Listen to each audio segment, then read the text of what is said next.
तर लाडक्या बहिणींच्या खात्यावर ऑक्टोबरचा हप्ता हा जमा करण्यात आलेला आहे। जवळपास 60 ते 70% महिलांच्या खात्यावर पैसे जमा झाले आणि ज्या उरलेल्या महिला असतील त्यांच्या खात्यावर आज सुद्धा वितरण चालू राहणार आहे। पण लाडक्या ताईंनो, नोव्हेंबरच्या हप्त्यासाठी तुम्ही पात्र आहात का? नोव्हेंबरच्या हप्त्यासाठी ई-केवायसी ही अनिवार्य करण्यात आलेली आहे आणि फक्त 12 दिवस शिल्लक आहे त्यासाठी। तर लाडक्या ताईंनो, फक्त 1 मिनिटात केवायसी कशी करायची आजच्या व्हिडिओमध्ये पाहणार आहोत। तर व्हिडिओ तुम्ही शेवटपर्यंत पाहायचा आहे आणि जर नवीन असाल तर व्हिडिओला लाईक करा, चॅनलला सुद्धा सबस्क्राइब करा। असेच महत्त्वपूर्ण आणि माहितीपूर्ण व्हिडिओ अगदी थोडक्या शब्दात आपल्या चॅनलवर तुम्हाला पाहायला मिळत असतात। त्यानंतर तुमचा जास्त वेळ न घेता आपण डायरेक्ट व्हिडिओला सुरुवात करूया। लाडकी बहीण योजनेच्या वेबसाईटवर जाऊया। समोर तुम्हाला लिहून दिसेल लाडकी बहीण योजनेचा, इथे ई-केवायसी प्रक्रिया पूर्ण करण्यासाठी क्लिक करा। त्यानंतर तिथे क्लिक करा। लाभार्थी महिलांचा आधार कार्ड हे तुम्हाला सबमिट करावं लागणार आहे।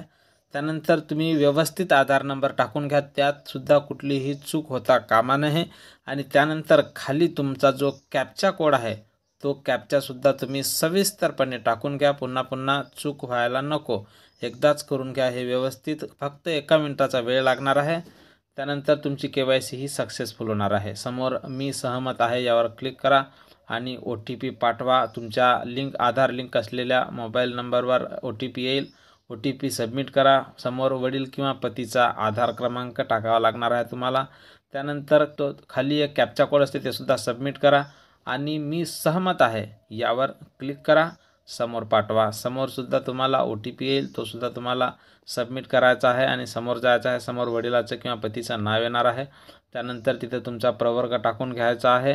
त्यानंतर तुमचा प्रवर्ग काय असेल ते टाकून घ्या। त्यानंतर समोर काय माहिती आहे त्यात तुम्ही होय करायचं आहे आणि क्लिक करायचं आहे आणि त्यानंतर तुमची केवायसी ही सहजपणे सक्सेसफुल होणार आहे। अशाच महत्त्वपूर्ण आणि माहितीपूर्ण व्हिडिओ पाहण्यासाठी आपल्या चॅनलला सबस्क्राइब करा आणि नेहमीसाठी आपल्या चॅनलवर अपडेट रहा। भेटूया पुढच्या एका महत्त्वपूर्ण माहितीसोबत। जय भारत।